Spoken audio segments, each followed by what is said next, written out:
അധ്യക്ഷൻ Kozhikode south area സമ്മേളനം പുതുതായി തെരഞ്ഞെടുത്ത പാർട്ടിയുടെ ഏരിയ സെക്രട്ടറി സഖാവ് കെ ബൈജു, വേദിയിലുള്ള പാർട്ടിയുടെ ജില്ലാ സെക്രട്ടേറിയറ്റ് മെമ്പർ സഖാവ് CP മുസാഫർ അഹമ്മദ്, സഖാവ് M ഗിരീഷ്, കുന്നമംഗലത്തിന്റെ പ്രിയപ്പെട്ട MLA അഡ്വക്കേറ്റ് PTA റഹീം, പാർട്ടിയുടെ ജില്ലാ കമ്മിറ്റി മെമ്പർ സഖാവ് L രമേശൻ, സഖാവ് ബാബു പറശ്ശേരി, ഏരിയ കമ്മിറ്റി അംഗങ്ങൾ, സഖാവ് അളത്തിൽ വാസുവേട്ടൻ ഉൾപ്പെടെയുള്ള മുതിർന്ന സഖാക്കൾ, വോളണ്ടിയർമാർ, വേദിയിലും സദസ്സിലുമുള്ള ബഹുമാന്യരെ, പ്രിയപ്പെട്ടവരെ, 24ാം പാർട്ടി കോൺഗ്രസിന് മുന്നോടിയായി പാർട്ടിയുടെ ബ്രാഞ്ച് ലോക്കൽ സമ്മേളനങ്ങൾ പൂർത്തീകരിച്ച് ഏരിയ സമ്മേളനങ്ങൾ ഏറെക്കുറെ പൂർത്തീകരിക്കപ്പെടുന്നൊരു സ്ഥിതിയിലേക്ക് എത്തുകയാണ്. കോഴിക്കോട് ജില്ലയിൽ മഹാഭൂരിപക്ഷ ഏരിയ സമ്മേളനങ്ങളും പൂർത്തീകരിക്കപ്പെട്ടു. 23ാം പാർട്ടി കോൺഗ്രസിൽ ജനകീയ ജനാധിപത്യ വിപ്ലവം സംഘടിപ്പിക്കാനുള്ള നിശ്ചയിക്കപ്പെട്ട അടവ് നയം എത്രത്തോളം നടപ്പിലായി എന്നുള്ളത് പരിശോധിക്കുക ഉൾപ്പെടെയുള്ള വളരെ ഗൗരവമേറിയ ജനാധിപത്യ പ്രക്രിയ നടപ്പിലാക്കുന്ന 24ാം പാർട്ടി കോൺഗ്രസ് 2025 ഏപ്രിൽ മാസം തമിഴ്നാട് സംസ്ഥാനത്ത് മധുരയിൽ വെച്ച് ചേരുകയാണ്. 24ാം പാർട്ടി കോൺഗ്രസ് ചേരുമ്പോഴുള്ള ദേശീയ സംസ്ഥാന രാഷ്ട്രീയ സാഹചര്യങ്ങളും അതിന്റെ പ്രത്യേകതകളുമൊക്കെ നിങ്ങൾക്കറിയാം. ഒരു ലോക്സഭാ തെരഞ്ഞെടുപ്പ് കഴിഞ്ഞ് അധികം മാസങ്ങൾ കഴിയുന്നതിന് മുമ്പാണ് പാർട്ടി ബ്രാഞ്ച് സമ്മേളനങ്ങൾ ആരംഭിച്ചത്. 23ാം പാർട്ടി കോൺഗ്രസ് നടക്കുമ്പോൾ കേവല ഭൂരിപക്ഷത്തിൽ BJP തുടർച്ചയായി 2ാം തവണയും നമ്മുടെ രാജ്യത്ത് ഭരണത്തിന് നേതൃത്വം കൊടുക്കുന്ന ഘട്ടമായിരുന്നു. 23ാം പാർട്ടി കോൺഗ്രസിന്റെ അടവ് നയത്തിൽ പ്രധാനം ജനങ്ങൾക്കടുത്ത പ്രയാസം BJP നയിക്കുന്ന ജനവിരുദ്ധ സർക്കാർ ചെയ്തികളാൽ നേരിടുമ്പോൾ അതിനെതിരെ യോജിപ്പിക്കാവുന്ന എല്ലാവരെയും യോജിപ്പിച്ച് മുന്നോട്ട് പോകണമെന്നുള്ളതാണ്. നമ്മുടെ പാർട്ടി എടുത്ത മുൻകൈ വിവിധ സംസ്ഥാനങ്ങളിൽ BJP വിരുദ്ധ പ്രസ്ഥാനങ്ങളെ യോജിപ്പിക്കാൻ ഏറെക്കുറെ സാധിച്ചു. 2014ലും 2019ലും BJP അധികാരത്തിൽ വന്നതുപോലെ കേവല ഭൂരിപക്ഷം കിട്ടിക്കൊണ്ട് BJPക്ക് ഭരണത്തിലെത്താനായില്ല. എന്നാൽ പഴയ നയവും നിലപാടും തന്നെ വേഗത കുറഞ്ഞെങ്കിലും നടപ്പിലാക്കി മുന്നോട്ട് പോകുകയാണ് പുതിയ കേന്ദ്ര സർക്കാർ. മന്ത്രിമാരിൽ മാറ്റമില്ല, നയത്തിൽ മാറ്റമില്ല, നിലപാടിൽ മാറ്റമില്ല. രാജ്യം കണ്ട ഏറ്റവും വലിയ തൊഴിലില്ലായ്മ രൂക്ഷമായി, വിലക്കയറ്റ രൂക്ഷമായി, പൊതുമേഖലാ സ്ഥാപനങ്ങൾ തകരുന്നു, കർഷക ആത്മഹത്യ പെരുകുന്നു, ക്രമസമാധാന നില തകരുന്നു. അങ്ങനെ സമസ്ത മേഖലകളിലും പ്രശ്നങ്ങൾ നേരിടുന്ന ഘട്ടത്തിൽ കേന്ദ്ര സർക്കാരിനെതിരെ ശബ്ദമുയർത്തുന്ന BJP ഇതര സർക്കാരുകളെ ശരിപ്പെടുത്താനുള്ള സമീപനം സ്വീകരിക്കുന്നു. പ്രത്യേകിച്ച് ബദൽ ഉയർത്തിപ്പിടിക്കുന്ന ഇടതുപക്ഷ സർക്കാർ നമ്മുടെ സംസ്ഥാനത്തെ സർക്കാരിനെ. ഇങ്ങനെയുള്ള പ്രത്യേകതകളാണ് ദേശീയ അടിസ്ഥാനത്തിൽ നമ്മുടെ ഏരിയ സമ്മേളനം നടക്കുന്ന ഈ ഘട്ടത്തിൽ നമുക്ക് കാണാൻ സാധിക്കുന്നതെങ്കിൽ കേരളത്തിൽ ചരിത്രത്തിലാദ്യമായി നമ്മുടെ പാർട്ടി നയിക്കുന്ന ഒരു സർക്കാർ 8.5 വർഷം തുടർച്ചയായി ഭരിക്കുന്നു എന്നുള്ള പ്രത്യേകതയാണ് ഇപ്പോൾ നമ്മുടെ സൗത്ത് ഏരിയ സമ്മേളനത്തിന്റെ ഭാഗമായി നമ്മളിവിടെ ഒത്തുകൂടുമ്പോൾ കാണാൻ വേണ്ടി സാധിക്കുന്നത്. 23ാം പാർട്ടി കോൺഗ്രസിന്റെ ഭാഗമായി നമ്മളിവിടെ ഒത്തുകൂടുമ്പോൾ സൗത്ത് ഏരിയ സമ്മേളനത്തിന്റെ പൊതുസമ്മേളനത്തിൽ നമ്മൾ പറഞ്ഞത് ചരിത്രത്തിലാദ്യമായി നമ്മുടെ പാർട്ടിയുടെ നേതൃത്വത്തിൽ ഒരു തുടർ ഭരണം, ഒരു സർക്കാർ 5.5 വർഷം പൂർത്തീകരിച്ചു എന്നുള്ളതാണ് ഏരിയ സമ്മേളനത്തിന്റെ പ്രത്യേകതയെങ്കിൽ 24ാം പാർട്ടി കോൺഗ്രസിൽ നമ്മുടെ സൗത്ത് ഏരിയ സമ്മേളനം ചേരുമ്പോൾ നമ്മൾ പറയുന്നു ചരിത്രത്തിലാദ്യമായി നമ്മുടെ പാർട്ടിയുടെ നേതൃത്വത്തിൽ ഒരു സംസ്ഥാന സർക്കാർ 8.5 വർഷം പൂർത്തീകരിക്കുന്നു എന്നുള്ളതാണെങ്കിൽ 3 വർഷം കഴിഞ്ഞ് 25ാം പാർട്ടി കോൺഗ്രസിന്റെ ഭാഗമായി സൗത്ത് ഏരിയ സമ്മേളനം ചേരുമ്പോൾ അന്ന് നമ്മൾ പറയും നമ്മുടെ പാർട്ടിയുടെ നേതൃത്വത്തിൽ ചരിത്രത്തിലാദ്യമായി 11.5 വർഷം തുടർച്ചയായി ഭരിക്കുന്ന ഒരു സർക്കാർ ഈ കേരളത്തിൽ ഭരണം നടത്തുന്നു എന്നുള്ളത്. ഇത് എന്തെങ്കിലും അഹങ്കാരത്തിന്റെ ഭാഗമായിട്ടോ അഹന്തയുടെ ഭാഗമായിട്ടോ നമ്മൾ ആരും പറയുന്നതല്ല. നമ്മളൊക്കെ ജനങ്ങൾക്കിടയിൽ ഇടപെടുന്നവരാണ്. ജനങ്ങളുടെ പൾസ് മനസ്സിലാക്കി, ജനങ്ങളുടെ കാഴ്ചപ്പാട് മനസ്സിലാക്കി ഒരു എളിയ സാമൂഹിക പ്രവർത്തകർ എന്നുള്ള നിലയിൽ നമ്മൾ പറയുന്ന കാര്യമാണ്. കാരണം കേരളത്തിൽ എല്ലാ നിലയിലും സുരക്ഷിതത്വം ഉറപ്പുവരുത്തുവാൻ സാധിക്കുക ഇടതുപക്ഷം ഭരിക്കുമ്പോഴാണ്. 2021 മെയ് മാസം 20 ഈ സർക്കാർ അധികാരത്തിൽ എത്തിയപ്പോൾ ഉറക്കം നഷ്ടപ്പെട്ട പലരും ഉണ്ടായിരുന്നു. മുമ്പും ഇടതുപക്ഷ സർക്കാരുകൾ കേരളത്തിൽ അധികാരത്തിൽ വന്നിട്ടുണ്ട്. അന്നൊന്നുമില്ലാത്തൊരു പ്രയാസം വലതുപക്ഷ രാഷ്ട്രീയ ശക്തികൾക്കും അതിന്റെ നേതൃത്വത്തിനും ഉണ്ടായി. ആ പ്രയാസം മറ്റൊന്നുമല്ല, ചരിത്രത്തിലാദ്യമായി ഒരു തുടർഭരണമുണ്ടാകുന്നു. അതാണ് പ്രശ്നം. മുൻകാലങ്ങളിലെ ഇടതുപക്ഷ സർക്കാരുകളോട് കാണിക്കാത്ത ഒരു പ്രത്യേകതരം അലർജിയോടുകൂടിയാണ് വലതുപക്ഷ രാഷ്ട്രീയ കക്ഷികൾ, UDF, Indian National Congress, Indian Union Muslim League, മതവർഗീയ പ്രസ്ഥാനങ്ങൾ, BJP, ജമാഅത്ത് ഇസ്ലാമി, SDPI എല്ലാവരും ഒരുപോലെ കാണിച്ചുകൊണ്ടിരിക്കുന്നു. ഇതിന് സമാനമായി നമ്മുടെ പ്രസ്ഥാനം നയിച്ച ഒരു സർക്കാരിനെ അസ്ഥിരപ്പെടുത്താൻ ഇതുപോലെ ശ്രമിച്ചത് ആദ്യ കമ്മ്യൂണിസ്റ്റ് ഗവൺമെന്റിനെയാണ്. പഴയകാല സഖാക്കൾ ഇവിടെയുണ്ട്. 957 ബാലറ്റിലൂടെ അധികാരത്തിൽ വന്ന സഖാ VMSന്റെ നേതൃത്വത്തിലുള്ള സർക്കാർ, ഭൂപരിഷ്കരണം നടപ്പിലാക്കിയ സർക്കാർ, ഒട്ടേറെ ജനക്ഷേമ പ്രവർത്തനങ്ങൾക്ക് തുടക്കമിട്ട സർക്കാർ, സമത്വത്തിന് വേണ്ടി നിലപാടുകൾ സ്വീകരിച്ചൊരു സർക്കാർ. ആ സർക്കാർ ഒരു തരത്തിലും മുന്നോട്ടു പോകരുത് എന്ന് വലതുപക്ഷ ശക്തികൾ ആഗ്രഹിച്ചു. അതിന്റെ ഭാഗമായി അവർ ഓമന പേരിൽ വിളിക്കുന്ന വിമോചന സമരം, ആ വിമോചന സമരം നടത്തി. അന്ന് കേന്ദ്രത്തിൽ കോൺഗ്രസിന്റെ നേതൃത്വത്തിലുള്ള സർക്കാരാണ്. കേരളത്തിലെ പ്രതിപക്ഷവും കേന്ദ്രത്തിലെ കോൺഗ്രസ് നയിക്കുന്ന സർക്കാരും കൈകോർത്തു. ഈ ഇടതുപക്ഷ സർക്കാരിനെ താഴെയിറക്കണം, ഈ കമ്മ്യൂണിസ്റ്റ് പാർട്ടി നയിക്കുന്ന ഗവൺമെന്റിനെ താഴെയിറക്കണം. അതിന്റെ ഭാഗമായി ആ സർക്കാരിനെ പിരിച്ചുവിട്ടു. അതിന് സമാനമാണ് ഇന്നത്തെ ചില നീക്കങ്ങൾ. അന്നും ഇന്നുമുള്ള പ്രത്യേകത, അന്നും കേന്ദ്രം ഭരിക്കുന്നവരും കേരളത്തിലെ പ്രതിപക്ഷ കക്ഷികളും ഒരു മനസ്സാണ് ഈ ഗവൺമെന്റിനെ താഴെയിറക്കണം. അന്ന് കേന്ദ്രം ഭരിക്കുന്ന ഗവൺമെന്റ് നയിക്കുന്നത് ഇന്ത്യൻ നാഷണൽ കോൺഗ്രസ് ആണ്, പ്രതിപക്ഷ പ്രസ്ഥാനത്ത് നയിക്കുന്നതും ഇന്ത്യൻ നാഷണൽ കോൺഗ്രസ് ആണെങ്കിൽ ഇന്നുള്ളൊരു വ്യത്യാസം, ഇന്ന് കേന്ദ്രം ഭരിക്കുന്നത് BJP ആണ്, പ്രതിപക്ഷത്തെ നയിക്കുന്നത് ഇന്ത്യൻ നാഷണൽ കോൺഗ്രസ് ആണെന്നാണ്. ഇത് മാത്രമുള്ള വ്യത്യാസം. പക്ഷേ രണ്ടും മനസ്സു ശരീരവും ഒരുപോലെ ഇടതുപക്ഷ വിരുദ്ധത അന്ധതയായി മാറി എന്തിനും ഏതിനും ഇടതുപക്ഷ സർക്കാരിനെ ഇല്ലാതാക്കാനുള്ള ശ്രമം നടത്തുന്നു എന്നുള്ളതാണ് പ്രത്യേകത. അതിന് BJPക്ക് എന്താണ് ഇത്ര പ്രശ്നം? നമ്മൾ എടുക്കുന്ന നിലപാടാണ്. ഒരു ഭാഗത്ത് സാമ്പത്തിക രംഗത്ത് നമ്മൾ ഇടതുപക്ഷ ബദൽ നയം മുന്നോട്ട് വെക്കുന്നു. എല്ലാ നിലയിലും നമ്മളെ പ്രയാസപ്പെടുത്താൻ അതിന്റെ ഭാഗമായി BJP ശ്രമിക്കുന്നു. നമുക്ക് തരേണ്ട ഫണ്ട് തരുന്നില്ല, നമുക്ക് തരേണ്ട ഗ്രാന്റ് കുറക്കുന്നു, നമുക്ക് തരേണ്ട വായ്പാ പരിധി കുറച്ചു പോകുന്നു. ഇതൊക്കെ പ്രശ്നമല്ലേ?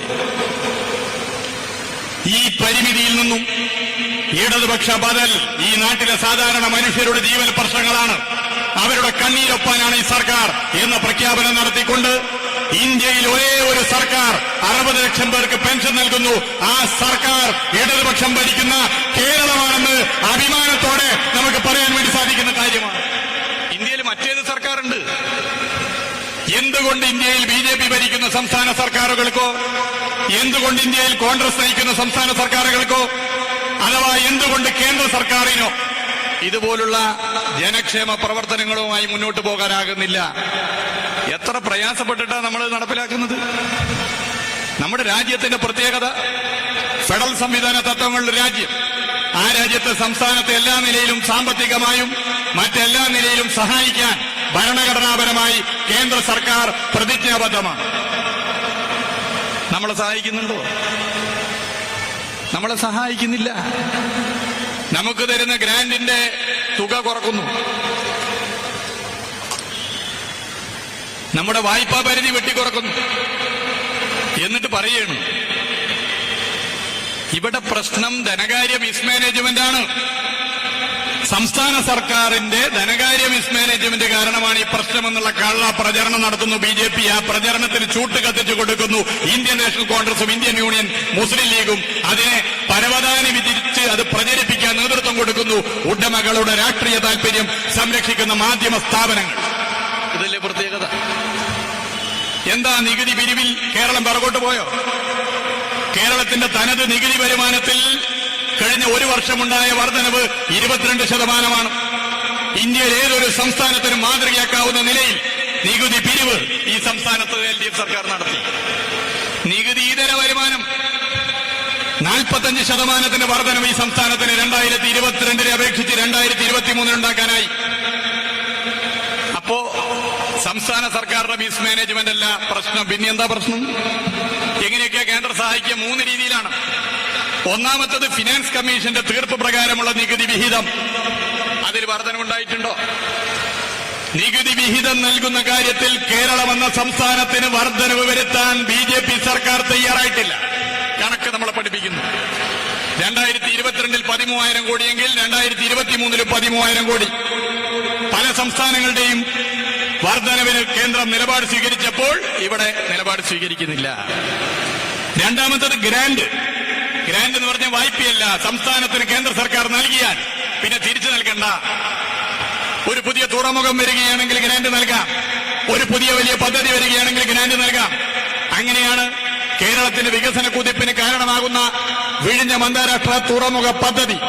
ആ വിഴിഞ്ഞം അന്താരാഷ്ട്ര തുറമുഖ പദ്ധതിക്ക് കേന്ദ്ര സർക്കാർ ഗ്രാന്റ് പ്രഖ്യാപിച്ചിരുന്നു. ഇപ്പൊ പറയണത് ഗ്രാന്റ് അല്ല, വായ്പയാണ്. പലിശ അടക്കം തിരിച്ചടക്കണം. കേരളത്തിന്റെ മുഖ്യമന്ത്രി ഇന്ത്യയുടെ പ്രധാനമന്ത്രിയെ കണ്ട് പ്രതിഷേധം അറിയിച്ചു. പക്ഷെ തിരുത്താൻ തയ്യാറായില്ല. ഗ്രാന്റ് ഇനത്തിൽ കേരളത്തിന് വർധനമുണ്ടായിട്ടുണ്ടോ?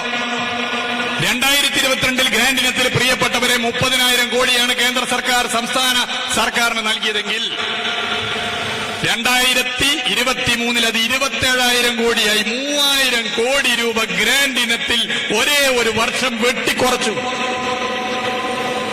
10% വെട്ടിക്കുറച്ചു. മറ്റെല്ലാ സംസ്ഥാനങ്ങൾക്കും അത് കൂട്ടിയപ്പോ ഇവിടെ കുറച്ചു. ഇനി ഭീകര വെട്ടിപ്പ് എവിടെയാണ്? ഭീകര ഇടിവ് വന്നത് എവിടെയാണ്? ഒരു സംസ്ഥാനത്തിന് വായ്പാ പരിധി 43,000 കോടി 2022 കേന്ദ്ര സർക്കാർ നൽകിയിരുന്നുവെങ്കിൽ 2023 അത് 22,000 കോടിയായി വെട്ടിക്കുറച്ചു. 43,000 കോടിയുടെ പകുതി വെട്ടിക്കുറച്ചു. 50%. മറ്റേത് സംസ്ഥാനത്തോട് ഇങ്ങനെ ചെയ്യുന്നുണ്ട്? എന്താണ് ഈ പകയുടെ കാരണം? നമ്മുടെ സംസ്ഥാന സർക്കാർ എടുക്കുന്ന ശക്തമായ നിലപാടാണ്. ബദൽ നയം, രാഷ്ട്രീയ നിലപാട്. ഇതാണ് പ്രശ്നം. ഇനി മറ്റു പല സംസ്ഥാനങ്ങൾക്ക് നൽകുന്ന പണമുണ്ട്. ഞാൻ അതൊന്നും വിശദീകരിക്കുന്നില്ല. എന്റെ ഉറപ്പിൽ അതൊക്കെയുണ്ട്, ഞാൻ വിശദീകരിക്കുന്നില്ല. കേരളത്തെക്കാൾ ചെറിയ സംസ്ഥാനങ്ങൾക്ക് പോലും കേരളത്തിലേക്കാൾ കൂടുതൽ തുക നൽകുന്നു. ഇനി അതൊക്കെ പോട്ടെ. പ്രകൃതി ദുരന്തം, ഉരുൾപൊട്ടലുണ്ടായി ചൂരൽമലയിൽ. എന്റെ നിങ്ങളുടെ മനസ്സിൽ ഉണങ്ങാത്ത മുറിവാണ്. എന്തൊരു പ്രയാസം സൃഷ്ടിച്ച സംഭവമാണ്. ഞാനിപ്പോഴും ഓർക്കുന്നു, നമ്മുടെ അർജുനെ കാണാത്തതിന്റെ ഭാഗമായുള്ള തിരച്ചിലിന് വേണ്ടി ഗവൺമെന്റ് തീരുമാനിച്ചതിന്റെ ഭാഗമായി ഞങ്ങൾ 2 മന്ത്രിമാർ അവിടെ ഷിലൂരിൽ പോയി. കുറച്ചു ദിവസം അവിടെ നിന്ന് കുറച്ചു ദിവസത്തിന് ശേഷം തിരുവനന്തപുരത്തേക്ക് വരിക. ട്രെയിനിൽ വരുമ്പോ പുലർച്ചെ തിരുവനന്തപുരം എത്താൻ നേരത്താണ് കേരളത്തിന്റെ ബഹുമാനപ്പെട്ട മുഖ്യമന്ത്രി പുലർച്ചെ വിളിക്കുന്നത്, വയനാട്ടിൽ ഉരുൾപൊട്ടലുണ്ടായി, അടിയന്തരമായി അങ്ങോട്ട് പോകണം. ചുമതലപ്പെടുത്തിയ ഞങ്ങൾ മന്ത്രിമാർ അവിടെ പോയപ്പോ എന്താ കാഴ്ച? നിങ്ങളൊക്കെ വീഡിയോയിൽ കണ്ടിട്ടുണ്ട്, ഫോട്ടോയിൽ കണ്ടിട്ടുണ്ട്. നേരിട്ട് കാണുമ്പോൾ സംഭവ സമയത്തുള്ള മനസ്സിൽ വല്ലാത്ത പ്രയാസം സൃഷ്ടിക്കുന്ന സംഭവങ്ങൾ. ബാപ്പ നഷ്ടപ്പെട്ടവർ, ഭാര്യ നഷ്ടപ്പെട്ടവർ, അമ്മ നഷ്ടപ്പെട്ടവർ. അതറിഞ്ഞിട്ടും ജീവിക്കുന്നവരെ രക്ഷിക്കാൻ വേണ്ടിയുള്ള രക്ഷാദൌത്യ പ്രവർത്തനത്തിൽ നമ്മൾ സംസാരിക്കുമ്പോൾ ഒരു പറയണം, വീട്ടിൽ അമ്മ നഷ്ടപ്പെട്ടു, എന്നിട്ടാ പ്രവർത്തനത്തിൽ നിൽക്കുന്നത്. എല്ലാവരും ഒന്നിച്ചില്ലേ? അതാണ് മലയാളിയുടെ പ്രത്യേകത. എല്ലാവരും ഒന്നിച്ചു. ഒരു കേന്ദ്രമന്ത്രി പറയുകയാണ് അത് 3 വാർഡിൽ മാത്രമുള്ള പ്രശ്നമല്ലേ. മുൻ കേന്ദ്രമന്ത്രി BJP നേതാവ് ശ്രീ V. മുരളീധരൻ പറയും അത് വെറും 3 വാർഡിൽ മാത്രമുള്ള പ്രശ്നമല്ലേ. കുറച്ചു ദിവസം കഴിഞ്ഞപ്പോൾ പ്രധാനമന്ത്രി വന്നു, മുഖ്യമന്ത്രിക്കൊപ്പം സ്ഥലം സന്ദർശിച്ചു. ഞങ്ങള് മന്ത്രിമാരടക്കം ഒരു 12 പേരുടെ യോഗം വിളിച്ചു ചേർത്തു. ആ യോഗത്തിൽ കേരളം മുന്നോട്ട് വെച്ചു ഇത് L3 കാറ്റഗറിയിൽ പെടുത്തണം. കാരണം ഇത് അതിതീവ്ര ദുരന്തമാണ്. ഒരു സംസ്ഥാനത്തിന് മാത്രം കൈകാര്യം ചെയ്യാൻ പറ്റില്ല. അതാണ് L3 കാറ്റഗറിയുടെ പ്രത്യേകത. ഒരു ജില്ലക്ക് മാത്രം കൈകാര്യം ചെയ്യാൻ പറ്റുന്നത്, അല്ലെങ്കിൽ ഒരു പ്രദേശത്തിന് കൈകാര്യം ചെയ്യാൻ പറ്റുന്നത് അതുപോലെയല്ല. ഇത് വളരെ പ്രധാനപ്പെട്ടതാണ്. ഒരു സംസ്ഥാനത്തിന് മാത്രം കൈകാര്യം ചെയ്യാൻ പറ്റുന്ന സാധാരണ ദുരന്തങ്ങളാണെങ്കിൽ L0 ആണ്. ഒരു ജില്ലക്ക് മാത്രം കൈകാര്യം ചെയ്യാൻ പറ്റുന്നതാണെങ്കിൽ L1 ആയി പ്രഖ്യാപിക്കാം.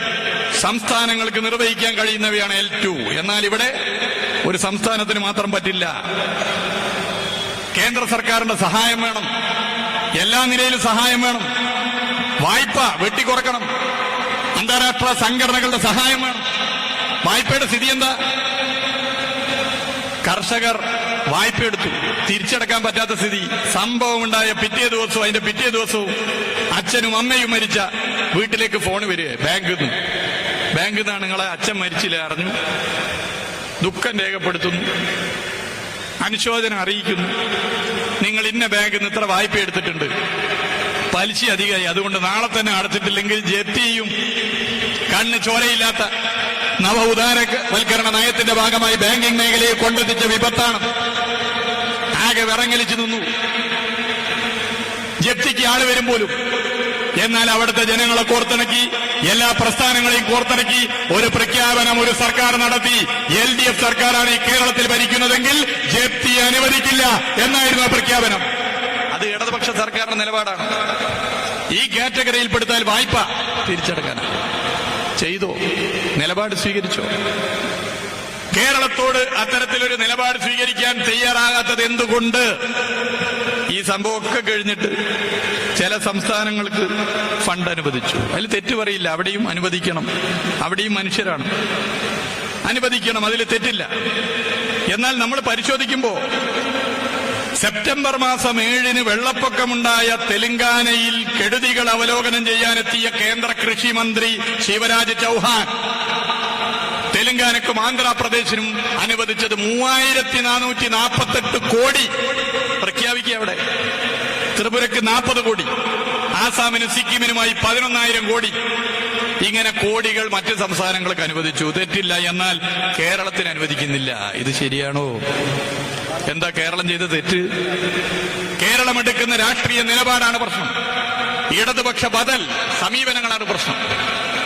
വീടില്ലാത്തവർക്ക് വീട് വെച്ചു കൊടുക്കുന്നതിൽ ഏതൊരു സംസ്ഥാനത്തിനും മാതൃകയാകാവുന്ന നിലയിൽ ഈ 8 വർഷത്തിനിടയിൽ 4 ലക്ഷത്തിലധികം വീട് വെച്ചു കൊടുത്തതാണ് ബദൽ.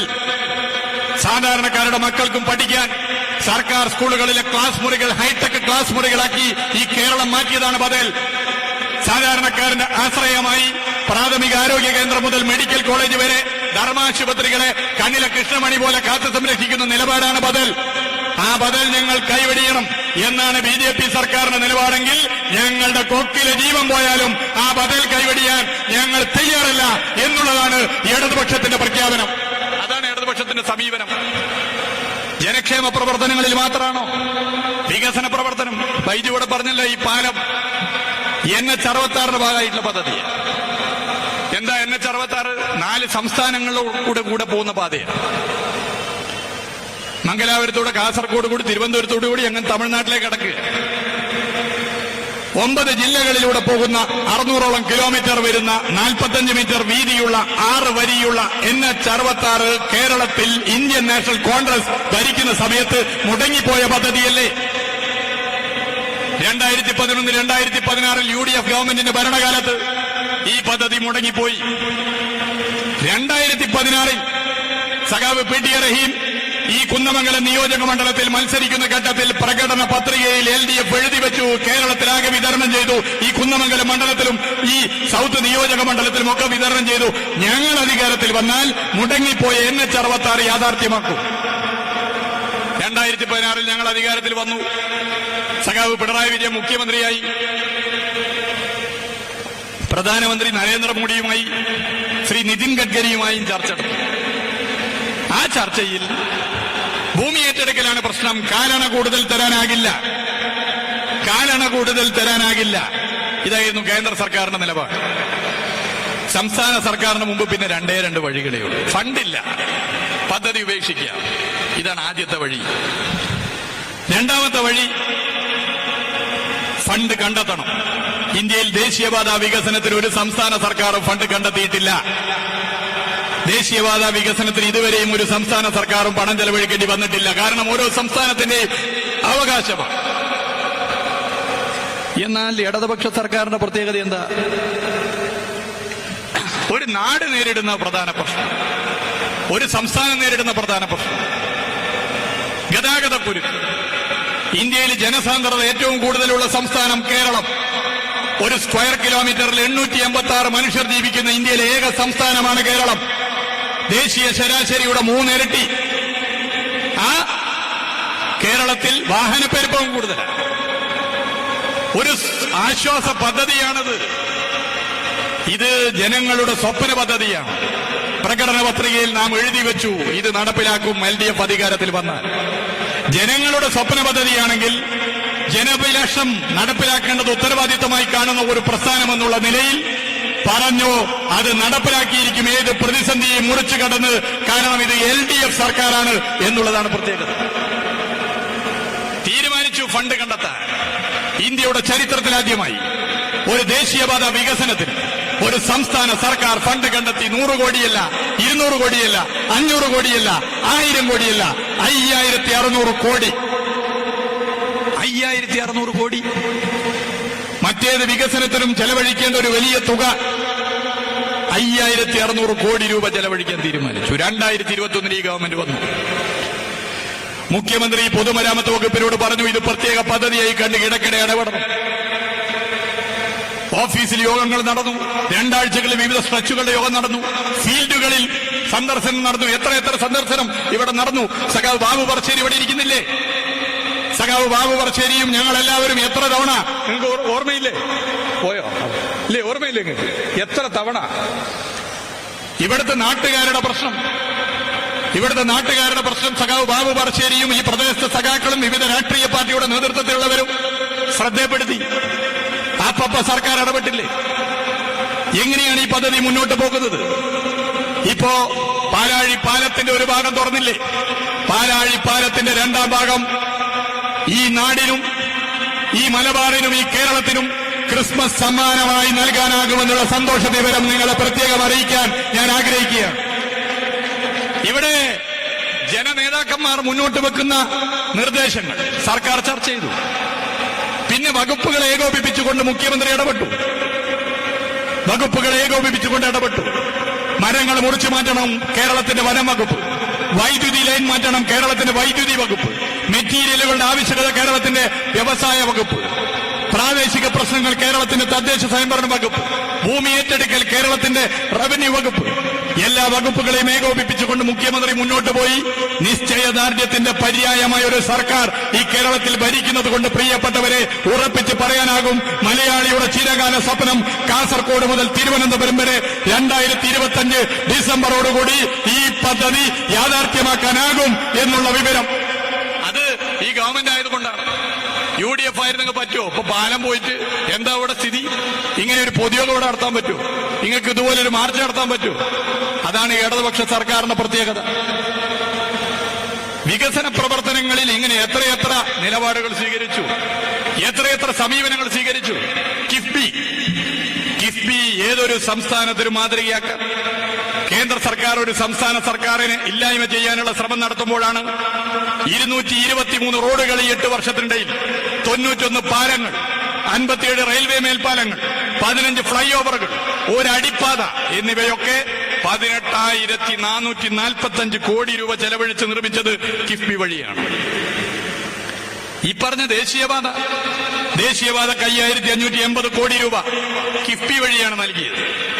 മലയോര ഹൈവേ, കേരളത്തിന്റെ 13 ജില്ലകളിലൂടെ കടന്നുപോകുന്ന മലയോര ഹൈവേ 1200 കിലോമീറ്റർ, കാർഷിക മേഖലയുടെ കുതിപ്പിന് കാരണമാകുന്ന, ടൂറിസം മേഖലയ്ക്ക് കൂടുതൽ കരുത്ത് നൽകുന്ന മലയോര ഹൈവേ 13 ജില്ലകളിലൂടെ ഇന്ത്യയുടെ ചരിത്രമെടുത്ത് പരിശോധിച്ചാൽ ഒരു സംസ്ഥാനത്തിന് മലയോര ഹൈവേ പൂർത്തീകരിക്കാനാകുന്നുണ്ടെങ്കിൽ ആ സംസ്ഥാനത്തിന്റെ പേര് ഇടതുപക്ഷം ഭരിക്കുന്ന കേരളമാണ് എന്നുള്ളതാണ് പ്രത്യേകത. തീരദേശ ഹൈവേ 9 ജില്ലകളിലൂടെ കടന്നുപോകുന്ന, കാസർഗോഡ്, കണ്ണൂർ, കോഴിക്കോട്, മലപ്പുറം, തൃശൂർ, ആലപ്പുഴ, എറണാകുളം, ആലപ്പുഴ, കൊല്ലം, തിരുവനന്തപുരം 9 ജില്ലകളിലൂടെ കടന്നുപോകുന്ന തീരദേശ.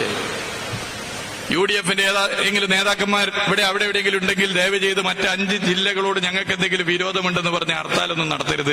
വിരോധം ഉണ്ടായിട്ടല്ല, അവിടെയൊന്നും കടലില്ലാത്തതുകൊണ്ടാണ്.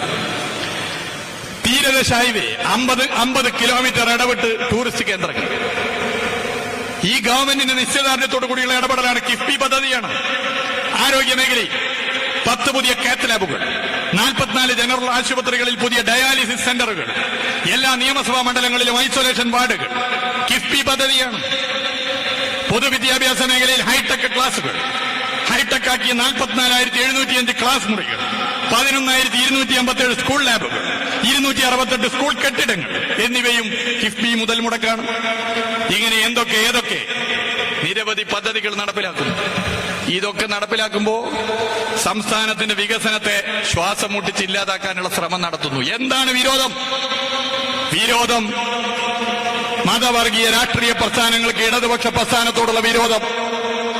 കണ്ണിലെ കൃഷ്ണമണി പോലെ ഈ കേരളത്തിന്റെ മതനിരപേക്ഷത സംരക്ഷിക്കാൻ പ്രതിജ്ഞാബദ്ധമായ ഒരു സർക്കാരാണ് ഇടതുപക്ഷ സർക്കാർ എന്നുള്ളതാണ്. അതാ പ്രശ്നം. കേരളത്തിൽ വർഗീയ കലാപമില്ല. കേരളത്തിൽ വർഗീയ ധ്രുവീകരണത്തിന്റെ പ്രശ്നങ്ങളുണ്ടെങ്കിൽ സർക്കാർ ഇടപെടും. കേരളത്തിൽ വർഗീയ കലാപത്തിന്റെ ഭാഗമായി ഒരാളും നഷ്ടപ്പെടുന്നില്ല എന്നുള്ളത് അഭിമാനത്തോടെ നമുക്ക് പറയാൻ പറ്റുന്ന കാര്യമാണെങ്കിൽ എന്താണ് കോൺഗ്രസ് BJPയും ഭരിക്കുന്ന സംസ്ഥാനങ്ങളുടെ സ്ഥിതി? ഉത്തർപ്രദേശ്, ഒറീസ, കർണാടക, ഹിമാചൽ പ്രദേശ് എന്നിങ്ങനെ നിരവധി സംസ്ഥാനങ്ങളിലെ അടുത്ത കാലത്ത് വർഗീയ കലാപങ്ങൾ. BJP 3 മാസമായിട്ടുള്ള അധികാരത്തിൽ വന്ന ഒറീസ, 3 മാസമായി BJP അധികാരത്തിൽ വന്ന ഒറീസയിൽ 4 വർഗീയ കലാപമാണ് അവിടെ റിപ്പോർട്ട് ചെയ്യപ്പെട്ടത്. 4 വർഗീയ കലാപം. മാസത്തിൽ 1 വെച്ചല്ല, മാസത്തിൽ 2 വെച്ചിട്ട്. ബാലാസോർ, ഖുർദ, ദാംനഗർ, ബാദ്രക് എന്നിവിടങ്ങളിൽ വർഗീയ കലാപം. മതന്യൂനപക്ഷ വിഭാഗങ്ങളെ ആട്ടിയോടിക്കുന്ന സമീപനം. ഉത്തർപ്രദേശ്, യോഗി ആദിത്യനാഥിന്റെ ഉത്തർപ്രദേശിലെ ബഹ്റൈച്ച് കലാപം മറ്റൊരു ഉദാഹരണമാണ്. എന്താ അവിടെ നടന്നത്? ദുർഗാപൂജയുടെ സമയത്ത് സംഘപരിവാർ സ്പോൺസേഡ് കലാപമാണ് അവിടെ അരങ്ങേറിയത്. യോഗി ആദിത്യനാഥിന്റെ മുൻ മീഡിയ ഉപദേഷ്ടാവും ഇപ്പോൾ MLA-യുമായ വ്യക്തി തന്നെ കലാപത്തിന് നേതൃത്വം കൊടുത്തു. അവിടെ ആളുടെ പേര് നോക്കി മാധ്യമ പ്രവർത്തകരെ വേട്ടയാടി സോഷ്യൽ മീഡിയയിൽ പ്രചരിപ്പിച്ചു. വിദ്വേഷ പ്രചരണവും കലാപാഹ്വാനവും നടത്തി. മാധ്യമ പ്രവർത്തകർ കേരളത്തിലുണ്ടല്ലോ. കേരളത്തിലെ എല്ലാ നിലയിലും നമ്മളെ ശരിപ്പെടുത്തിയല്ലേ? സംസ്ഥാന സർക്കാർ എന്തെങ്കിലും ചെയ്യുന്നുണ്ടോ? അവിടെയൊക്കെ എന്തെങ്കിലും സംസ്ഥാന സർക്കാരിനെയോ കേന്ദ്ര സർക്കാരിനോ എതിരെയോ വാർത്ത കൊടുത്താൽ തല കഴുത്തിലില്ല. മാധ്യമ പ്രവർത്തകരെ കൊലപ്പെടുത്തുന്നു, മാധ്യമ പ്രവർത്തകരെ ആക്രമിക്കുന്നു, മാധ്യമ സ്ഥാപനങ്ങൾ അടച്ചുപൂട്ടുന്നു. കേരളം അതിൽ നിന്ന് വ്യത്യസ്തമായി നിൽക്കുന്നു. കാരണം ഇവിടെ ഭരിക്കുന്നത് ഇടതുപക്ഷ സർക്കാരാണ്. ഏറ്റവും ഒടുവിലൂടെ കഴിഞ്ഞ ഉത്തർപ്രദേശിലെ സംബലി, നൂറ്റാണ്ടുകൾ പഴക്കമുള്ള ജുമാ മസ്ജിദിലെ സർവേക്കിടെ പോലീസ് വെടിവെപ്പിൽ 4 മുസ്ലിം ചെറുപ്പക്കാർ കൊല്ലപ്പെട്ടു. ഷാഹി ജുമാ മസ്ജിദാണ്. വർഗീയ കലാപം സൃഷ്ടിക്കാനുള്ള ശ്രമങ്ങളാണ് ആസൂത്രിതമായി ഉണ്ടായത്. സംഘപരിവാർ സ്പോൺസേഡ് കലാപത്തിനുള്ള വിത്താണ് അവിടെ വിതച്ചത്. ബാബരി മസ്ജിദിലും ഗ്യാൻവാപ്പി മസ്ജിദിലും മധുര ഈദ്ഗാ മസ്ജിദിലുമെല്ലാം കണ്ട അതേ മോഡസ് ഓപ്പറാൻഡി തന്നെയാണ് സംബലിലും കാണാൻ കഴിയുന്നത്. അതേ രീതി. ഈ വിഷയങ്ങളിലൊക്കെ കോൺഗ്രസിന്റെ നിലപാട് എന്താണ്? സംഘപരിവാറിന്റെ ഭീകരതയെ, മതവർഗീയ പ്രസ്ഥാനങ്ങളുടെ നിലപാടുകളെ കോൺഗ്രസ് എതിർക്കുന്നുണ്ടോ? ഒരു ഭാഗത്ത് BJPയെ സംരക്ഷിക്കുന്നു, മറുഭാഗത്ത് ജമാഅത്ത് ഇസ്ലാമിയും SDP-യെയും എല്ലാ നിലയിലും സൗകര്യം ചെയ്തു കൊടുക്കും. ഉത്തരേന്ത്യയിലെ കൻവർ യാത്ര വളരെ ശ്രദ്ധിക്കപ്പെട്ടൊരു യാത്രയാണ്. ഏറ്റവും അധികം വർഗീയത പ്രചരിപ്പിക്കാൻ സംഘപരിവാർ ശ്രമിച്ച യാത്രയാണ്. ഉത്തർപ്രദേശിലെ മുഖ്യമന്ത്രി യോഗി ആദിത്യനാഥ് അന്നൊരു ഉത്തരവിറക്കിയത് വലിയ വിവാദമായിരുന്നു. പിന്നെ കോടതി ഇടപെട്ടത് തടഞ്ഞു. കൻവർ യാത്രയുടെ റൂട്ടിലുള്ള എല്ലാ കച്ചവടക്കാരും കട ഉടമകളും അവരവരുടെ മതം വ്യക്തമാക്കുന്ന രീതിയിൽ പേര് വിവരങ്ങൾ കടക്കു മുമ്പിൽ പ്രദർശിപ്പിക്കണം. എങ്ങനെയുണ്ട്? അവസാനം കോടതി ഇടപെട്ടു. അങ്ങനെയാണത് തടഞ്ഞത്. എന്നാൽ കോൺഗ്രസ് ഭരിക്കുന്ന ഹിമാചൽ പ്രദേശ്, കോൺഗ്രസിന്റെ മുഖ്യമന്ത്രി, കോൺഗ്രസിന്റെ സർക്കാർ വർഗീയ കലാപങ്ങൾ കൊണ്ടുപിടിച്ച ശ്രമം സംഘപരിവാർ അവിടെ നടത്തുമ്പോൾ ഇതിന് സമാനമായൊരു നിലപാടെടുത്തു. കൻവർ യാത്രാ സമയത്ത് UP സർക്കാർ പുറപ്പെടുവിച്ചതിന് തുല്യമായി ഒരു ഉത്തരവ് കോൺഗ്രസ് ഭരിക്കുന്ന ഹിമാചൽ പ്രദേശിൽ നിന്നും ഉണ്ടായി. നിഷ്കളങ്കമായി കാണാൻ സാധിക്കുമോ? ശബ്ദിക്കുന്നുണ്ടോ മുസ്ലിം ലീഗ്? ശബ്ദിക്കുന്നുണ്ടോ SDPI? ശബ്ദിക്കുന്നുണ്ടോ ജമാഅത്ത് ഇസ്ലാമി? മതം തെളിയിക്കുന്ന നിലയിൽ കച്ചവടക്കാർ തങ്ങളുടെ കടകളിൽ ഐഡന്റിറ്റി രേഖകൾ തൂക്കണമെന്ന് ഒരു കോൺഗ്രസ് മുഖ്യമന്ത്രിക്ക്, കോൺഗ്രസ് മന്ത്രിക്ക് എങ്ങനെ പറയാൻ സാധിക്കുന്നു? വിക്രമാദിത്യ സിംഗ് എന്നല്ലേ ഉത്തരവിറക്കിയ ഹിമാചൽ പ്രദേശിലെ കോൺഗ്രസ് മന്ത്രിയുടെ പേര്? നിലപാടുണ്ടോ? നിലപാടില്ല. അപ്പോ ജമാഅത്ത് ഇസ്ലാമിക്കും SDPIക്കും BJPക്കും സംഘപരിവാർ ശക്തികൾക്കും മതവർഗീയ പ്രസ്ഥാനങ്ങൾക്കും കേരളത്തിൽ ഇടതുപക്ഷം ഭരിക്കുന്നതിനോട് താല്പര്യമില്ല. കാരണം അവർക്ക് വളരാനാകില്ല.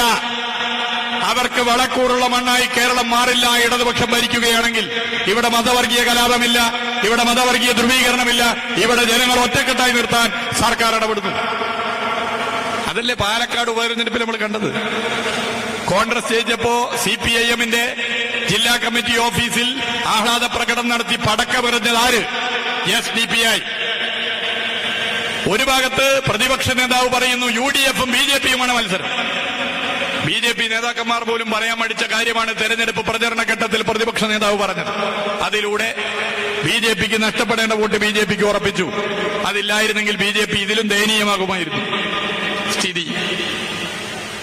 ഇപ്പുറത്ത് ജമാഅത്ത് ഇസ്ലാമിയെയും SDPIയെയും കൂട്ടുപിടിച്ച് നിലപാട് സ്വീകരിക്കുന്നു. മുസ്ലിം ലീഗ് സമാനമായ നിലപാട് സ്വീകരിക്കുന്നു.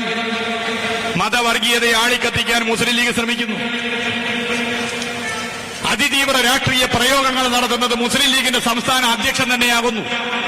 അപ്പൊ സ്വാഭാവികമായിട്ടും ഒരു രാഷ്ട്രീയ പാർട്ടിയുടെ സംസ്ഥാന അധ്യക്ഷൻ അതിതീവ്ര രാഷ്ട്രീയ നിലപാടുകൾ സ്വീകരിക്കുമ്പോൾ തിരിച്ചും രാഷ്ട്രീയമായി മുസ്ലിം ലീഗിന്റെ സംസ്ഥാന അധ്യക്ഷനെ വിമർശിക്കുക എന്നുള്ളത് ജനാധിപത്യ സംവിധാനത്തിൽ ഏതൊരു പൗരന്റെയും അവകാശമാണ്.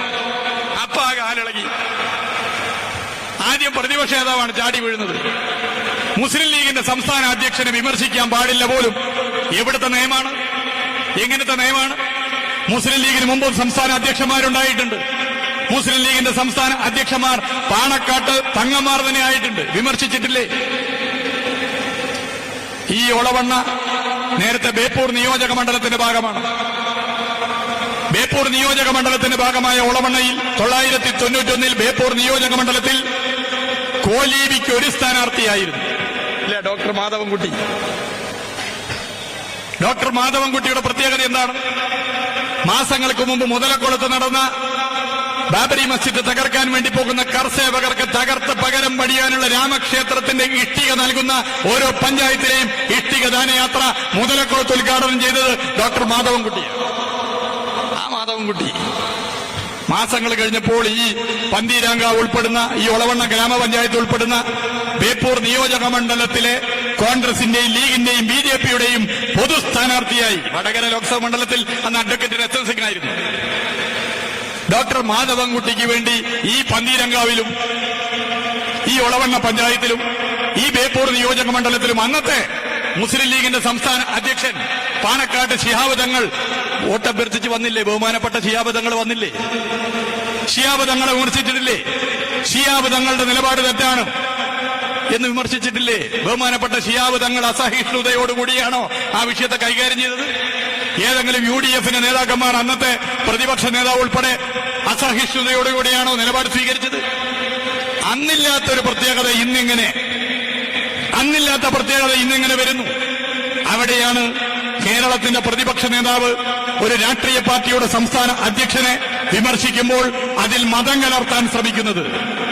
രാഷ്ട്രീയത്തിൽ മതം കലർത്തുന്നത് ജനാധിപത്യപരമായി ഒരു സെക്യുലർ രാജ്യത്ത് ശരിയാണോ? മുസ്ലിം ലീഗിനെ വിമർശിച്ചാൽ അതെങ്ങനെയാണ് മുസ്ലിം സമുദായത്തെ വിമർശിക്കുക എന്ന് പറയാനാവുക?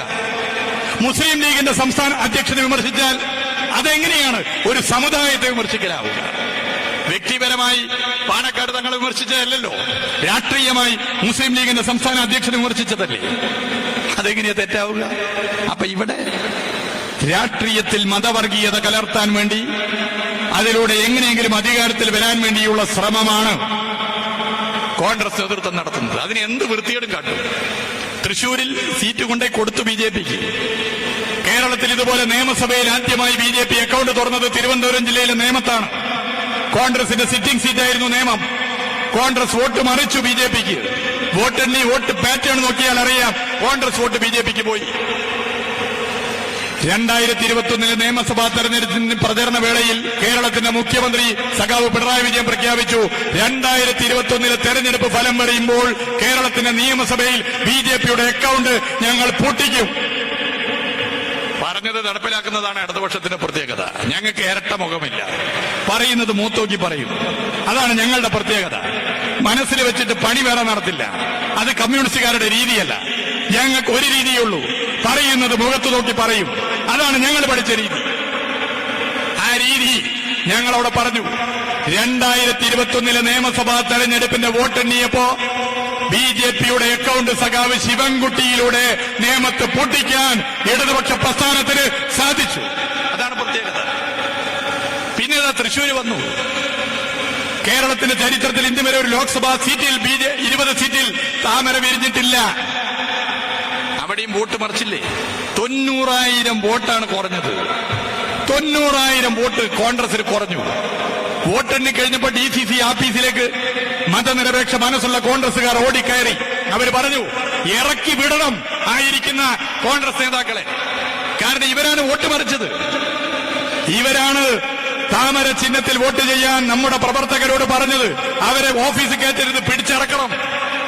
സംഘർഷമുണ്ടായില്ലേ? സംഘർഷമുണ്ടായി. ചെറിയ സംഘർഷമല്ല. പല കോൺഗ്രസ് നേതാക്കന്മാരുടെ മുന്നിലെ പല്ലില്ല. DCC പ്രസിഡന്റിനെ ആ സ്ഥാനത്തുനിന്ന് മാറ്റി.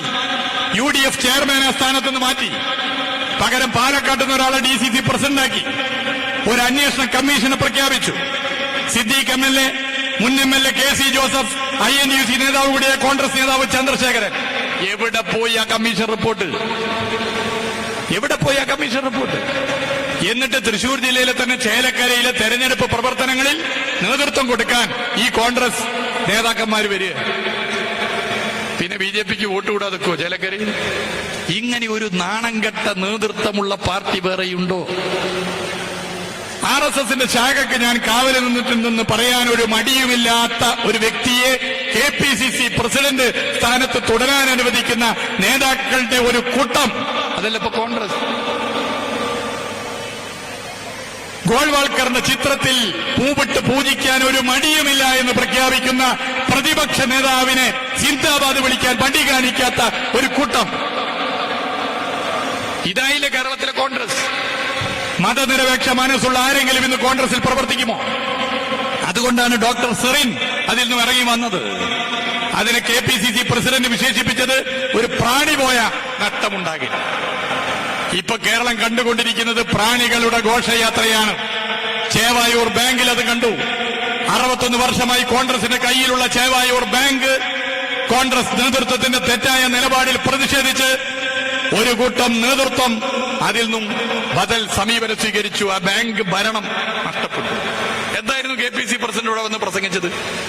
കയ്യും വെട്ടും കാലും വെട്ടും, വേണമെങ്കിൽ ജീവനും എടുക്കും. പിന്നെ KPCC പ്രസിഡന്റ് ആയതുകൊണ്ട് പറയുന്നത് നല്ലതുമാണ്. ചേലക്കരയിലും പറഞ്ഞിരുന്നു, ഞാൻ അങ്ങോട്ട് വരുന്നുണ്ട് തിരിച്ചടിക്കും. 2 സ്ഥലത്ത് നമ്മൾ ജയിച്ചു. യഥാർത്ഥത്തിൽ 140 മണ്ഡലത്തിലും അദ്ദേഹത്തിന് പ്രസംഗം വെക്കണം. വേണമെങ്കിൽ മൈക്കിന്റെ പൈസ നമുക്ക് കൊടുക്കാം. ഇങ്ങനെ BJP ആണോ കോൺഗ്രസ് ആണോ എന്ന് സ്വയം ഓർമ്മിക്കാൻ പറ്റാത്ത ഒരു KPCC പ്രസിഡന്റ് കേരളത്തിൽ കോൺഗ്രസിനെ നയിക്കുന്നു. മതവർഗീയ പ്രസ്ഥാനങ്ങളെ കോർത്തിണക്കാൻ ഒരു മടിയും കാണിക്കാത്ത പ്രതിപക്ഷ നേതാവ് കോൺഗ്രസിനെ നയിക്കുന്നു. മതന്യൂനപക്ഷങ്ങൾക്കിടയിൽ തീവ്രവാദ ആശയഗതി കുത്തിവെക്കുന്ന പ്രസ്ഥാനങ്ങളെല്ലാം കോർത്തിണക്കി മുന്നോട്ട് കൊണ്ടുപോകാൻ മുസ്ലിം ലീഗ് തയ്യാറാകും. ഒരു ഭാഗത്ത് BJP, മറുഭാഗത്ത് ന്യൂനപക്ഷ വർഗീയത. ഇവരെല്ലാം കേരളത്തിലെ ഉടമകളുടെ രാഷ്ട്രീയ താൽപര്യം സംരക്ഷിക്കുന്ന മാധ്യമങ്ങളുടെ സഹായത്താൽ ഇടതുപക്ഷ പ്രസ്ഥാനത്തെ ആക്രമിക്കാൻ ശ്രമം നടത്തുന്നു. ഒരു നുണ 1000 പേർ ഒരുപോലെ പറഞ്ഞാൽ സത്യമാണെന്ന് വരുത്തി തീർക്കുന്ന ഹിറ്റ്ലറുടെ പ്രിയപ്പെട്ട ഗീബൽസിന്റെ തന്ത്രം. ഇത് ഇപ്പൊ ആദ്യമായിട്ടാണോ? ഇപ്പൊ ഈ ഗവൺമെന്റിനെതിരെ വലിയ അറ്റാക്കല്ലേ? എന്തൊരു സ്നേഹമാണ് 2016 മുതൽ 2021 വരെ ഭരിച്ച ഗവൺമെന്റിനോട്. എന്തൊരു സ്നേഹം! അന്നത്തെ ഗവൺമെന്റ് ഗംഭീരം, ഇന്നത്തെ ഗവൺമെന്റ് പോരാ. 5 കൊല്ലം അന്നത്തെ ഗവൺമെന്റ് ഭരിച്ച സമയത്ത് ഏതെങ്കിലും ഒരു വാർത്ത ആ ഗവൺമെന്റിന് അനുകൂലമായി കൊടുക്കാൻ ഇവർ തയ്യാറായോ? 5 കൊല്ലം ആ ഗവൺമെന്റ് ഭരിച്ച സമയത്ത് ഈ വലതുപക്ഷ രാഷ്ട്രീയ ശക്തികളുടെ നേതൃത്വം എന്നെങ്കിലും ആ ഗവൺമെന്റിനെ പ്രകീർത്തിച്ചോ? എല്ലാ നിലയിലും അടിച്ചില്ലേ? അന്നും ഇന്നും അടിക്കുന്ന ഒരേ ഒരാൾ കേരളത്തിന്റെ മുഖ്യമന്ത്രിയാണ്. കാരണം അന്നത്തെ സർക്കാരിന്റെ ഇന്നത്തെ സർക്കാരിന്റെ മുഖ്യമന്ത്രി സഖാവ് പിണറായി വിജയൻ. മന്ത്രിമാര് മാറി. അന്നത്തെ ഗവൺമെന്റ് ഗംഭീരം, ഇന്നത്തെ ഗവൺമെന്റ് മോശം. ഈ പ്രചരണം ബോധപൂർവ്വം അഴിച്ചുവിടുന്നു. ഒരു കാര്യം ഉറപ്പാണ്, ഇന്നത്തെ മന്ത്രിസഭയെ മികച്ച മന്ത്രിസഭയെന്ന് പറയുന്ന ഒരു കാലം അതിവിദൂരമല്ല. ആ കാലം മൂന്നാം തവണയും ഇടതുപക്ഷ സർക്കാർ ഈ കേരളത്തിൽ ഭരണത്തിലെത്തുമ്പോൾ അന്ന് മാധ്യമങ്ങൾ എഴുതും, രണ്ടാമത് വന്ന ഗവൺമെന്റ് മികച്ച ഗവൺമെന്റ് ആയിരുന്നു. അന്ന് മൂന്നാമത്തെ ഗവൺമെന്റിനെ ആക്രമിക്കുക, അതിനധികം വെയിറ്റ് ചെയ്യണ്ട, 2026 ആകട്ടെ. ഇങ്ങനെ നാടിനെ കുട്ടിച്ചോറാക്കുന്ന നിലപാട് സ്വീകരിച്ചുകൊണ്ട് മുന്നോട്ട് പോവുകയാണ് UDF. ഒരു ഭാഗത്ത് ബിജെപിക്കെതിരെ ശബ്ദിക്കാൻ കേരളത്തിലെ കോൺഗ്രസോ മുസ്ലിം ലീഗോ തയ്യാറാകുന്നില്ല. കേരളത്തിന് അർഹതപ്പെട്ട ഫണ്ട് വെട്ടിക്കുറക്കുന്നതിനെതിരെ UDF മിണ്ടുന്നുണ്ടോ? കേരളത്തിന് ഗ്രാന്റ് ഇനത്തിൽ 3000 കോടി വെട്ടിക്കുറച്ചതിനെതിരെ കോൺഗ്രസ് മിണ്ടുന്നുണ്ടോ? കേരളത്തിന് വായ്പാ പരിധിയിൽ 21,000 കോടി രൂപ വെട്ടിക്കുറച്ചതിനെതിരെ മുസ്ലിം ലീഗ് മിണ്ടുന്നുണ്ടോ? ചൂരൽമല ദുരന്തത്തിന് അർഹതപ്പെട്ട ഫണ്ട് നൽകാത്തതിനെതിരെ UDF മിണ്ടുന്നുണ്ടോ? ഈ കേരളത്തിനാകെയുള്ള നഷ്ടമല്ലേ? ഈ കേരളത്തെ ആകെ ബാധിക്കുന്ന പ്രശ്നമല്ലേ? ബിജെപി നയിക്കുന്ന കേന്ദ്ര സർക്കാരിനെതിരെ എല്ലാവരും ഒന്നിക്കേണ്ട പ്രശ്നമല്ലേ? ഒന്നിക്കുന്നുണ്ടോ? ഒന്നിക്കുന്നില്ല, ഒന്നിക്കാൻ തയ്യാറാകുന്നില്ല. അവിടെയും ബിജെപിക്ക് സൗകര്യമൊരുക്കി കൊടുക്കുന്നവരായി UDF നേതൃത്വം മാറുന്നു. ഇങ്ങനെയുള്ള ഒരു പ്രത്യേക ഘട്ടത്തിലാണ് പാർട്ടി സമ്മേളനങ്ങൾ നടക്കുന്നത്. പാർട്ടി സമ്മേളനങ്ങൾ നടക്കുമ്പോൾ ഇവിടെ നേരത്തെ പാർട്ടിയുടെ ഏരിയ സെക്രട്ടറി സഖാവ് ബൈജു ചൂണ്ടിക്കാട്ടിയതുപോലെ എല്ലാ കാര്യങ്ങളും ചർച്ച ചെയ്ത് ശക്തമായ തീരുമാനങ്ങൾ കൈക്കൊണ്ട് ഈ സർക്കാർ പാർട്ടി മുന്നോട്ട് പോകുന്നു. സൗത്ത് ഏരിയ കമ്മിറ്റിയെ സംബന്ധിച്ചിടത്തോളം കഴിഞ്ഞ 3 വർഷം പാർട്ടി സഖാക്കളുടെ സ്വപ്നമായ ഒരു പാർട്ടി ഓഫീസ് ഉൾപ്പെടെ കൊണ്ടുവരാൻ സാധിച്ച കാലമാണ്. പാർട്ടിയുടെ വളർച്ചയുടെ കാലമാണ്. സഖാവ് ബാബു പറശ്ശേരി ഏരിയ സെക്രട്ടറിയായ 3 വർഷം. അതിന്റെ തുടർച്ചയായി പാർട്ടിയെ ശക്തിപ്പെടുത്തി മുന്നോട്ട് കൊണ്ടുപോകാൻ എന്തൊക്കെ ചെയ്യണം, അത് ചെയ്യാൻ എല്ലാവരും ഐകകണ്ഠേന ഒരു പുതിയ സെക്രട്ടറിയെ തെരഞ്ഞെടുത്തു. അത് സഖാവ് ബൈജുവാണ്. വിദ്യാർത്ഥി യുവജന സംഘടനാ പ്രവർത്തനങ്ങളിലൂടെ കടന്നുവന്ന ഈ പന്തീരാങ്കാവിനും ഒളവണ്ണ പഞ്ചായത്തിനും പ്രത്യേകം പരിചയപ്പെടുത്തേണ്ട ആവശ്യമില്ല. നിരവധി ത്യാഗോജല പ്രക്ഷോഭങ്ങളിൽ പങ്കെടുത്ത് ദീർഘകാലം ജയിൽവാസം അനുഭവിച്ച് ഭീകര മർദ്ദനമേറ്റ സഖാവ് ബൈജുവിന്റെ നേതൃത്വത്തിൽ പാർട്ടി ഒരു കൂട്ടായി, ഒരു ടീമായി നിന്നുകൊണ്ട് കഴിഞ്ഞ 3 വർഷക്കാലം നടത്തിയ നേട്ടങ്ങളെ കൂടുതൽ ശക്തിപ്പെടുത്തി മുന്നോട്ട് കൊണ്ടുപോകാനും ഈ ഏരിയ പരിധിയിലെ പാർട്ടിയെ ശക്തിപ്പെടുത്തി പോകാനുമുള്ള തീരുമാനങ്ങൾ കൈക്കൊള്ളും. കേന്ദ്ര സർക്കാരിനെതിരെ അതിശക്തമായ പ്രക്ഷോഭത്തിന് ഇടതുപക്ഷ പ്രസ്ഥാനം തയ്യാറായ ഒരു ഘട്ടത്തിൽ കേരളത്തിലെ ഇടതുപക്ഷ സർക്കാരിന്റെ ജനോപകാര ജനക്ഷേമ പ്രവർത്തനങ്ങളെ കൂടുതൽ ജനങ്ങളിൽ എത്തിക്കാനുള്ള നിലപാടുകൾ സ്വീകരിക്കുന്ന ഒരു ഘട്ടത്തിൽ ഈ പാർട്ടി നമ്മുടെ എല്ലാമാണ്. ഈ പാർട്ടിയെ കണ്ണിലെ കൃഷ്ണമണി പോലെ കാത്തു സംരക്ഷിക്കാനുള്ള പ്രഖ്യാപനമാണ് ഈ ഏരിയ സമ്മേളനത്തിന്റെ പൊതുപ്രകടനവും റെഡ് വളണ്ടിയർ മാർച്ചും. അതിന് നേതൃത്വം കൊടുത്ത അതിൽ പങ്കാളിയായ എല്ലാ സഖാക്കളെയും അഭിവാദ്യം ചെയ്തുകൊണ്ട് ഈ പൊതുസമ്മേളനം ഉദ്ഘാടനം ചെയ്ത് അറിയിക്കുന്നു. അഭിവാദ്യങ്ങൾ.